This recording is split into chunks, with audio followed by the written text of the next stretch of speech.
Ce changement, bientôt peut-être un changement important pour les commerçants, celui de la gouvernance de la CCISM.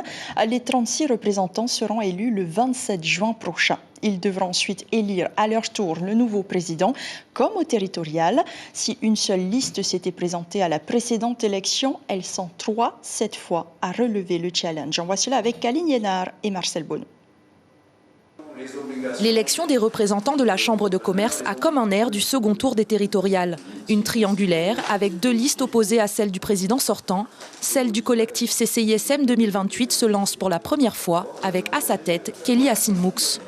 Je pense que la Chambre devra intervenir auprès des pouvoirs publics et être le maillon entre l'entrepreneur et les pouvoirs publics de manière à leur expliquer là où ça ne fonctionne pas, être force de proposition et également faire en sorte que cette Chambre-là soit en gros la maison du patenté, faire en sorte que nos entrepreneurs, nos patentés puissent venir à la Chambre et obtenir tous les renseignements et toutes les aides qu'ils ont besoin pour pouvoir monter une entreprise.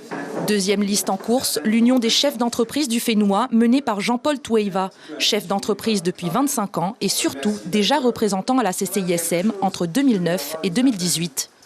Pour avoir navigué à l'intérieur, on sait justement où est-ce qu'il faut apporter donc le focus, où est-ce qu'il faut apporter des modifications, des changements de comportement. Un exemple simple, je le disais, quand tu vas à la chambre, tu vas saluer tes 50 employés de la chambre de commerce, ne serait-ce que de leur dire bonjour, d'être à l'écoute justement de leurs besoins.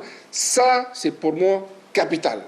L'opposition, qui ne manque pas de tacler au passage le président en place depuis 2011, Stéphane Chinloy se présente pour un 3e mandat, avec la volonté de terminer les dossiers entamés, comme par exemple la construction du nouveau bâtiment et la mise en place du guichet unique. Le CABIS, ça fait quelques années qu'on en parle.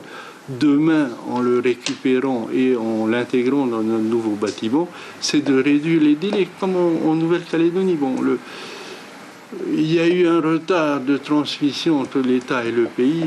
Ne s'attardons pas là-dessus, mais cherchons les meilleures solutions pour que demain, en 48 heures, chacun puisse avoir son extrait CABIS, qui est le départ, l'acte juridique confirmant la création de l'entreprise.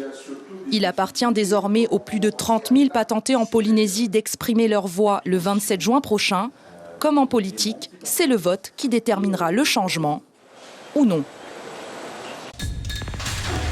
L'information en continu sur Polynésie la première, Internet et réseaux sociaux.